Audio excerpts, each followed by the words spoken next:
Sir, Tamil சினிமாவோட ரொம்ப சார்மிங்கான actor நீங்கள். ரொம்ப ஹார்ட் ஒர்க்கான ஆக்டர் நீங்கள். ரொம்ப தலை சிறந்த நடிகர் நீங்கள். நீங்கள் வந்து தமிழ் சினிமாவில் ஒரு நல்ல படங்களை கொடுக்கணும்னு எல்லாரும் எதிர்பார்த்துட்ருக்காங்க. நீங்கள் ஏன் பண்ணுறதில்ல? பாலிவுட்டில் இருக்க மாதிரியான நெப்போட்டிசம் இதுக்கு காரணமா, இல்லை நல்ல கதைகள் உங்களை வந்து சேராதது காரணமா? இல்லை சார், நெப்போட்டிசம் ஸ்டேஜெலாம் நான் தாண்டிட்டேன் சார். அதெல்லாம் இப்போ இருக்கிற ப்ராப்ளம், இப்போ இருக்கிற ஜென்ரேஷனில் ஒரு 2 படம் 3 படம் பண்ணவங்களுக்கு வேணால் மேபி இருக்கலாம். நான் ஸ்டார்ட் பண்ண டைமில் சினிமா ரொம்ப ஓப்பனாக இருந்தது ஆக்சுவலாக.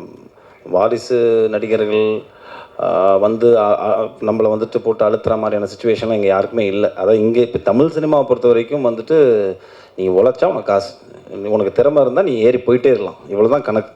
ஸோ அதுதான் வந்துட்டு நான் இருந்த டைம்லேருந்து இப்போ வரைக்குமே. ஆனால் அதுதான் பேசிக்காகவே இருக்குது. நான் இல்லை சார், சில சம்டைம்ஸ் என்ன ஆகுதுன்னா, ஒரு ஸ்டேஜுக்கு மேலே நம்மளே பிடிச்சி இழுத்து போக வேண்டியிருக்குல்ல. அப்படி இருக்கும்போது ஒரு சில நல்ல கதைகள் வருது, ஆனால் அதுக்கு வந்துட்டு சரியான தயாரிப்பாளர் அமைய மாட்டேங்குது. அந்த மாதிரி அந்த கரெக்டான டைமில் வந்துட்டு அந்த 3 டாட்ஸை கனெக்ட் பண்ணும்போது நம்மளுக்கு வந்துட்டு அடுத்த லெவல் போகிறதுக்கான ஒரு வாய்ப்பு கிடைக்கும். அந்த மாதிரி நடக்க மாட்டேங்குது. ஸோ எனக்கு என்ன வருதோ அதை நான் கரெக்டாக பண்ணி போயிட்டுருக்கிறனால தான் வந்துட்டு நீங்கள் சொல்கிற மாதிரி இந்த கேள்விக்கு வந்துட்டு நான் பதில் சொல்ல வேண்டியிருக்கேன். என்னென்னா, ஏன் நீங்கள் அடுத்த லெவல் போகலங்கிறத உங்களோட கேள்வி. ஸோ அது காரணமே இதுதான். என்னென்னா, நம்மளுக்கு ஒரு விஷயம் இப்போ ஃபார் எக்ஸாம்பிள் எடுத்துக்கிட்டிங்கன்னா, நான் ஒரு 2 மாதம் முன்னாடி ஒரு எக்ஸ்ட்ராடனரி ஸ்கிரிப்ட் கேட்டேன். அந்த ஸ்கிரிப்டுக்கு வந்துட்டு ஒரு ப்ரொடியூசர் வந்துட்டு அந்த டைரக்டர் எடுத்துகிட்டு வந்தார். ஆனால் அந்த ப்ரொடியூசருடைய ஆப்ஷன் வேறு ஆர்டிஸ்ட்டாக இருக்குது. புரியுதுங்களா? ஸோ இப்போ இந்த இடத்துல நான் சண்டை போட வேண்டிய விஷயம் என்னன்னு பார்த்தீங்கன்னா, வந்துட்டு அந்த கதையை நான் எனக்கு பண்ணுறதுக்கு அந்த டேரக்டரையும் அந்த கதையும் தக்க வைக்கணும். அதுக்கு நான் என்ன பண்ணணும்? ஒன்று நான் ப்ரொடியூஸ் பண்ணணும், இல்லைனா எனக்கு தெரிஞ்ச யாரையா ஃப்ரெண்ட்ஸை கூப்பிட்டு ப்ரொடியூஸ் பண்ண வைக்கணும். அது முடியுமா? முடியாது. அப்போ அந்த கதை எங்கே போகும்? அடுத்த ஆர்டிஸ்ட்டுக்கு போய் அந்த படம் பெரிய வெற்றி அடையும் போது. ஸோ இப்படியே தான் போயிட்டுருக்கு. அது ஒரு மாதிரி செயினாக போயிட்டுருக்கிறதுனால தான் வந்துட்டு ஸோ நம்மளுக்கு இருக்கிற விஷயத்த நம்ம அழகாக நம்மளை நம்பி வரவங்கள ரொம்ப அழகாக நம்ம வச்சு நம்ம அடுத்தடுத்த லெவல் போகிறதுக்கு முயற்சி பண்ணிகிட்டே இருக்கணும். அவ்வளோதான் சார், ஒன்றுமே பண்ணவே முடியாது. That is how it works. When you don't have a push, you have to accept the fact. அவ்வளோதான். இதுதான், இதை புஷ் பண்ணி போவோம், எங்கேயோ ஒரு டைமில் வரும், அவ்வளோதான். மற்றபடி நெப்போட்டிசம்லாம் கிடையாது சார். தமிழ் சினிமா பொறுத்த வரைக்கும்லாம் எனக்கு தெரிஞ்சு எல்லாரையும் வந்துட்டு வாழ வச்சுட்ருக்கு தமிழ் சினிமா. நீ வந்து திறமையோடு இருக்கியா, உழைக்கிறியா, ரெடியாக இருக்கியா, போயிட்டே இருக்கலாம் மேலே, அவ்வளோதான். Thank you sir. பக்கத்தில் ma'am. Hello ma'am. I'm a very big fan of you, ma'am. சின்ன வயசுலேருந்து மட்டும் சொல்லிடாதீங்க ப்ளீஸ். மேம், இப்போ வந்து ஹேமா கமிட்டி அப்படிங்கிற ஒரு விஷயம் வந்து கேரளாவில் ரொம்ப வைரல் ஆகிக்கிட்டு இருக்கு. அதுக்கான மேடை இது கிடையாது சார். நீங்கள் பேச வேண்டிய இடத்துல இருக்கீங்களா மேம்? இல்லை, பேச வேண்டியவங்க பேசணும். பெண்கள் நிறைய பேசிட்டாங்க, பேச வேண்டியது பேசணும். So this is not the time. அந்த கொஸ்டினுக்கான மேடை இது கிடையாது சார். படம் குறித்து உங்களுடைய கேள்விகள் இருக்கட்டும் சார். பரத் சார் சொல்லுங்கள் சார். இங்கேருந்து பார்க்குறப்போ நிறைய ஆடியோ ஃபங்க்ஷன் இந்த மாதிரி ப்ரெஸ் மீட்லாம் கலந்துருப்போம். ஆனால் இவ்வளோ ஹீரோயின்ஸ் மேடையில் இருக்க மாட்டாங்க, வெறும் ஆம்பளைங்களே உள்ள மீட்டிங்லாம் பார்த்துருக்கோம். இவ்வளோ ஹீரோயின்ஸ் இங்கேருந்து பார்க்குறப்ப எங்களுக்கே மகிழ்ச்சியாக இருக்குது. படத்தில் நடித்த உங்களுக்கு எப்படி இருந்தது? நடித்தது ஒரே ஒரு ஹீரோயினோடங்க. இது வந்துட்டு 4 கதை சேர்ந்த ஒரு படங்கிறதுனால 4 கதையோட மொத்த ஹீரோயினும் இங்கே இருக்காங்க. ஆனால் நான் நடித்தது அந்த ஒரே ஒரு ஹீரோயினோட தான், சினியோட தான் நடிச்சிருக்கேன் நான். ஆமாம், நான் இல்லை, இவங்களோட காம்பினேஷன் இருக்குது. அஞ்சலி அவங்களோட இருந்தது, பட் இவங்க மேடமோட இல்லை. மற்றபடி பவித்ரா லக்ஷ்மி அவங்களோட இல்லை. பட் ஆனால் இந்த கதை வந்துட்டு கொஞ்சம் விமன் எம்பவர்மெண்ட் நிறைய இருக்குது இந்த படத்தில். நிறையா விமனுக்கு நிறைய இம்பார்ட்டன்ஸ் இருக்குது இந்த படத்தில். ஸோ அந்த வரைக்கும் எனக்கு சந்தோஷம் தான். பட் நடித்தது ஒரு ஹீரோயினோட தான். அதே மாதிரி பரத் சார், உங்கள் இளமையோட ரகசியம் சொல்லுங்கள். ஏன்னா நான் வந்து 31 வருஷம் ஃபீல்டில் இருக்கேன், ஆனால் கிழவனாகவே மாறிட்டேன். நீங்கள் 21 வருஷம் ஆனாலும் அப்படியே இருக்கீங்க, அது எப்படி?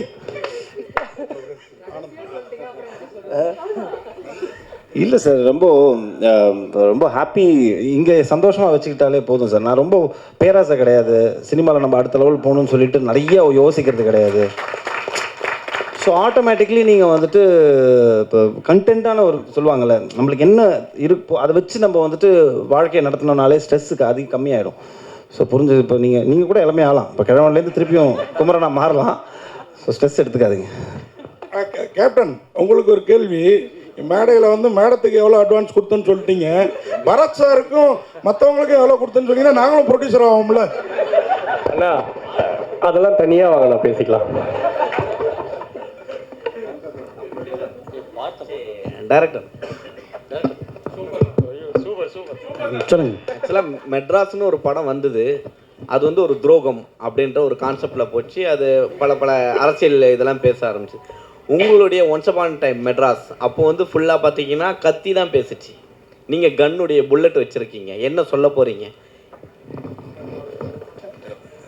டைட்டில் வந்து பார்த்திங்கன்னா இது ஒரு இந்த கன் வர்றதுக்கான ஒரு அடிப்படை சம்பவம் இருக்கு இல்லைங்களா, அது வந்து ஒரு 12 இயர்ஸ்க்கு முன்னாடி நடந்த ஒரு உண்மை சம்பவம். ஸோ அதை வந்து உங்களுக்கு ஞாபகப்படுத்துகிற மாதிரி தான் அந்த டைட்டில் நான் வச்சுருக்கேன். அது மட்டும் இல்லை, இது வந்து எல்லா லாங்குவேஜையும் கொண்டு போகணும்னு நினச்சோம். உலகம் முழுக்க பார்த்திங்கன்னா once upon time in America இருக்கும், ஹாலிவுட் இருக்கும். ஸோ இந்த டைட்டில் கேட்கும்போது பிடிக்கும் எல்லாருக்குமே. ஸோ மெட்ராஸ் அப்படின்னு ஒரு டைட்டில் இல்லை. அப்போது என் ப்ரொடியூசர்கிட்ட ஷான் அவர்கள்ட்ட சொல்லும்போது 2 டைட்டில் சொன்னேன். அது இது ஓகேன்னு சொன்னார். நான் சென்னைன்னு சொன்னேன், அவர் தான் மெட்ராஸை மாற்றினது. அப்புறம் மேடம் நீங்கள் மேடையில் சொன்னாங்க, நீங்கள் எப்பவுமே ஒரு லக்கி சாம் சொன்னாங்க. என்னென்னா 100 crores வந்து படம் பண்ணிடலாம், உங்கள்கிட்ட ஜெயிச்சிடலாம் அப்படின்னு சொன்னாங்க. அதில் நீங்கள் சொன்னீங்க 20% கேட்குறீங்க. இப்போ நீங்கள் கேட்டீங்கன்னா எப்படி? நான் எப்போ கேட்டேன்? பேசுனீங்களே, அது மட்டும் தான் கேட்டேன், நான் வேற என்னமோ சொன்னேன். சரி சொல்லுங்க, கேள்வி சொல்லுங்க. அதான் மேடம், இப்போ நீங்கள் பர்சன்டேஜ் கேட்டால் எப்படி மேடம் அடுத்த சான்ஸ் கொடுப்பாங்க உங்களுக்கு? நான் கேட்கவே இல்லையே சார். அதான் அவங்களா அந்த பெர்ஃபார்மன்ஸ் ஒத்துழைப்பு எல்லாம் பார்த்து அவங்களா கொடுக்குறேன்னு சொன்னாங்க. நான் கேட்கவே வாங்கிடுவீங்க. ஏன் வாங்கினேன்? நம்மளை தேடி வர லக்ஷ்மி நம்ம எப்பவும் வேண்டாம்னு சொல்லக்கூடாதுங்க. அது இப்போ சொல்லவே கூடாது. டேரக்டர் சார், சொல்லுங்கள். டேரக்டர் சார், இப்போ வந்து ஒரு படத்தில் ஒரு ஹீரோயின் வச்சு பண்ணுறது பெரிய விஷயம்.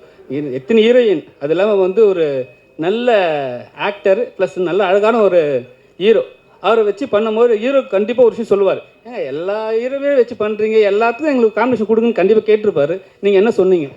நான் அது மாதிரி எதிர்பார்த்தேன், ஆனால் அந்த மாதிரி எந்த கேள்வியும் எழவே இல்லை. அந்த மாதிரி எந்த கேள்வியும் எழலை. எல்லாருமே சப்போர்ட் பண்ணாங்க. முக்கியமாக பரத் சாரும் ரொம்ப அதை பற்றி கேட்குற கதை என்ன சொல்லுதோ அதை மட்டும் பண்ணுங்கன்னு சொன்னார். ஹீரோக்காக எதுவும் பண்ண வேணும்னு சொன்னார். இது பேசிக்கலி ஒரே படத்தில் 4-5 ஹீரோயின்ஸ் நடிக்கிற படம் இல்லை. இது பக்கத்து வீட்டு கதை, அந்த வீட்டு கதை, அந்த வீட்டு கதைன்னு சொல்லிட்டு 4 வீட்டு கதையோடையும் சேர்ந்து கடைசியில் வந்துட்டு வரும். ஸோ எங்கள் வீட்டுக்கு ஒரு பொண்டாட்டி தானே இருக்க முடியும், அவ்வளோதான். அதோடு அம்மிக்கிட்ட உட்காரணும்.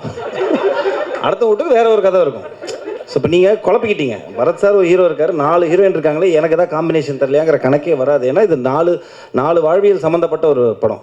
புரிஞ்சிருச்சிங்களா? 4 பேரோட கதை, அது மொத்தமாக வந்துட்டு ஒரு பிஸ்டலில் மர்ஜ் ஆகும். அபிராம் மேடம், தமிழ் சினிமாவில் இப்போ பேசும்போது பார்த்தீங்கன்னா ஈக்குவாலிட்டி பற்றி சொன்னாங்க. தமிழ் சினிமாவில் பெண்களுக்கு ஈக்குவாலிட்டி கொடுக்குறாங்களா? இந்த மேடை அதுக்கான ஒரு மேடையா? அது எந்த எந்த ஈக்குவாலிட்டிங்கிறது ரொம்ப பெரிய ஒரு வார்த்தை. அது எந்த வகையில சொல்றீங்க? ஒரு டைரக்டர் வந்து ஹீரோயினை சூஸ் பண்றாருன்னா ஹீரோக்கு தான் முக்கியத்துவம் கொடுப்பாரு. ஹீரோக்கு மட்டும் தான் முக்கியத்துவம் கொடுப்பாரு. இது 4 கதைன்றதுனால ஹீரோக்கு மட்டும் தான் முக்கியத்துவம் படத்துல எப்பயுமே இருக்கும்.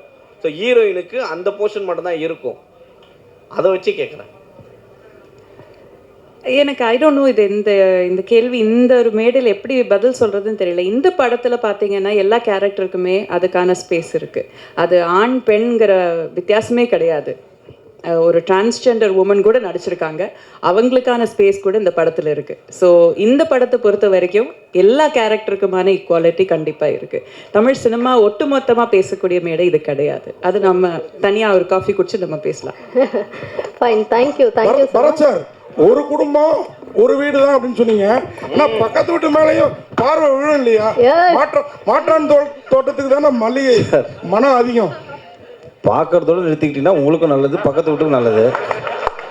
பார்க்கறதுல தப்பும் கிடையாது. ஃபைன்.